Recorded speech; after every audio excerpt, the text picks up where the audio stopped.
Olá, muito boa tarde. Seja bem-vindo ao Mundo Record News de segunda-feira, 21 de dezembro.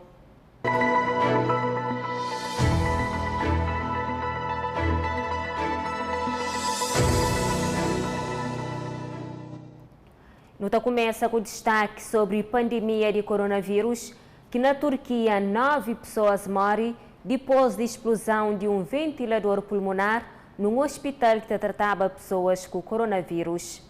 O acidente causou um incêndio na unidade de terapia intensiva. Pacientes que estavam em tratamento no local precisaram ser transferidos às pressas para hospitais vizinhos. As vítimas tinham entre 56 e 85 anos. As autoridades agora investigam, claro, as causas da explosão. Reino Unido anuncia a descoberta de uma variação de coronavírus que se transmite com mais facilidade. O anúncio foi feito pelo primeiro-ministro Boris Johnson. Ele também determinou um bloqueio parcial em Londres e outras regiões. A nova cepa do coronavírus, segundo os especialistas, pode ser 70% mais transmissível que as variações anteriores, mas não há evidências de que ela seja mais perigosa. Já a Suíça autorizou o uso da vacina desenvolvida pela Pfizer. Esta é a primeira vez que uma vacina de combate ao coronavírus é autorizada para uso definitivo e não apenas emergencial. A vacinação começará dentro de alguns dias. Enquanto isso, em Israel, o primeiro-ministro Benjamin Netanyahu foi o primeiro a receber a dose da Pfizer, dando início à campanha nacional de vacinação.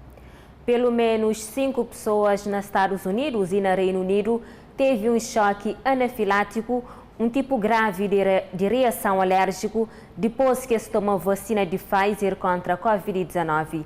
Mas especialistas afirmam que tem motivos para alarme. O brasileiro Igor fez questão de registrar o momento em que recebeu a primeira dose da vacina contra a Covid-19. Há mais de 2 anos, o estudante de medicina é residente em neurologia em um hospital universitário no Texas, nos Estados Unidos. E assim que soube do início da vacinação no país, não hesitou. Está todo mundo já meio que querendo virar a página, né? E acho que a vacina, ou as vacinas e essa perspectiva de uma imunização em massa deixa a gente um pouco mais tranquilo. Antes de receber a dose, ele precisou preencher um extenso formulário. Eles perguntavam se você tinha alguma alergia a alguma vacina previamente, né? E se você tinha particularmente alergia a algum dos componentes da vacina, e eles davam uma lista dos componentes. E logo depois, esperar em observação médica por 15 minutos, até ser liberado. Depois que você tomava a vacina, uma coisa que eu nunca tinha passado por isso anteriormente, é que eles ficavam com você, te retinham 15 minutos ali na sala, justamente para controlar a reação anafilática, que são imediatas normalmente, né? O cuidado veio após 5 graves casos de reações alérgicas. No Reino Unido e no Alasca, pessoas tiveram choque anafilático depois de tomar a dose. O choque anafilático ele faz parte das anafilaxias. As anafilaxias, elas são reações sistêmicas alérgicas graves que acontecem, né, após uma reação a alimentos, medicamentos e às vezes ferroadas de insetos. Então, o choque anafilático é a linha final, né? Então, por exemplo, é a reação mais grave que tem das anafilaxias. O choque anafilático é quando a pessoa tem sintomas cardiovasculares importantes. A reação é considerada rara pelos especialistas, mas já prevista pela farmacêutica e até informada na bula. Mesmo assim, o Igor pesou na balança e acredita que fez o correto. O risco de eu ter um problema com a vacina, para mim, parece ser menor do que o risco de eu desenvolver um problema crônico com o Covid, especialmente levando-se em consideração que a minha exposição é diária. Cabo Verde e Angola podem estar entre os principais beneficiados de campanha de vacinação que está a arranca.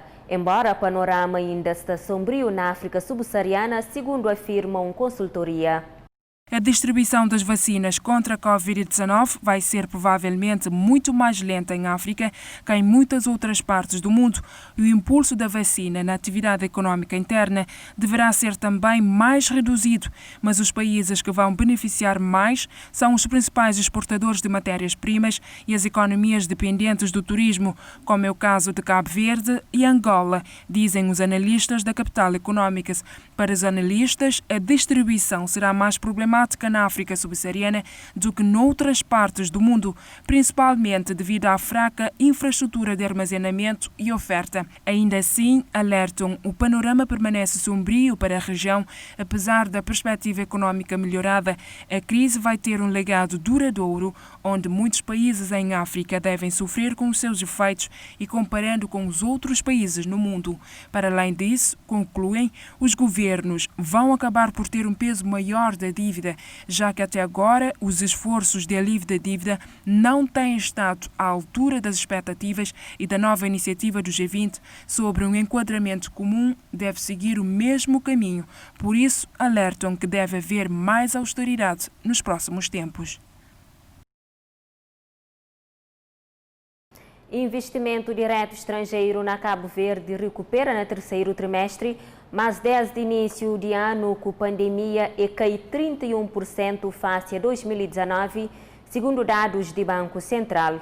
De acordo com os dados do Boletim Estatístico do Banco de Cabo Verde, o investimento direto estrangeiro cresceu 95%, 10 milhões de euros no segundo trimestre para 19,6 milhões de euros no terceiro trimestre. Contudo, no acumulado de 9 meses do ano, o IDE total em Cabo Verde foi de quase 48,2 milhões de euros, representando 31% abaixo do valor arrecadado no mesmo período de 2019.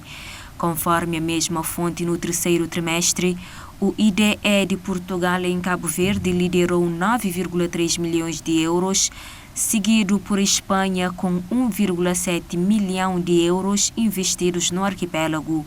Ainda segundo os dados, o IDE ainda não recuperou os níveis de 2017. O investimento direto estrangeiro em Cabo Verde aumentou 3,2% no ano anterior, liderado por Espanha, sobretudo na área das pescas e indústria das conservas, e sofreu uma retração por parte de Portugal. Além de pandemia, 2020 também destaca para desequilíbrio climático. Fazia frio, chove demais e também teve calor difícil de aguentar no seu país. Tudo essa ocorrência foi fora de época e bate recorde. Menos aviões no céu, menos carros nas ruas, poucos navios no mar. A humanidade foi obrigada a dar um tempo e a poluição, enfim, diminuiu. Estudos mostraram que houve redução de até 7,5% da emissão global de gases de efeito estufa durante a pandemia. Mesmo assim, a temperatura do planeta subiu e levou a fenômenos extremos. 2020, segundo os cientistas, já está entre os 3 anos mais quentes da história, ao lado de 2016 e 2019. Em agosto, para se ter uma ideia, os termômetros marcaram mais de 54 graus na região conhecida como Vale da Morte, na Califórnia, o dia mais quente de todos os tempos de que se tem registro. 2011 a 2020 foi a década mais quente já registrada até hoje, diz Max Deeley, que é diretor da Organização Mundial do Clima. E nem os oceanos escaparam do calor. 80% das águas ficaram mais quentes nos últimos 12 meses. As geleiras, claro, não resistiram. E a Groenlândia, por exemplo, perdeu 150 bilhões de toneladas de gelo. Os impactos climáticos já atingem o mundo inteiro. É hora de agir em conjunto, diz esse pesquisador australiano. As altas temperaturas e o clima seco também foram combustível farto para os incêndios florestais nas Américas, Austrália e até na Sibéria. A fumaça cobriu o céu e, pelo vento, levou embora a expectativa de um ar mais puro. Houve seca severa, mas também chuvas fortes. Temporais e tufões obrigaram milhares de pessoas a se deslocar em partes da África e da Ásia. Nos Estados Unidos, a temporada intensa de furacões bateu outro recorde histórico. Foram 30 tempestades, com 12 atingindo o solo americano. Os episódios de neve também foram afetados pelas mudanças climáticas e ficaram mais escassos aqui em Nova York. Só que quando eles acontecem é para valer. Essa é a primeira nevasca do ano. A intensidade dela diminuiu, mas em menos de 24 horas ela acumulou mais de 30 centímetros de neve na cidade. Uma pequena amostra do que vem por aí. Os meteorologistas estimam que o inverno no hemisfério norte ainda terá muitas surpresas. E mais extremos a caminho.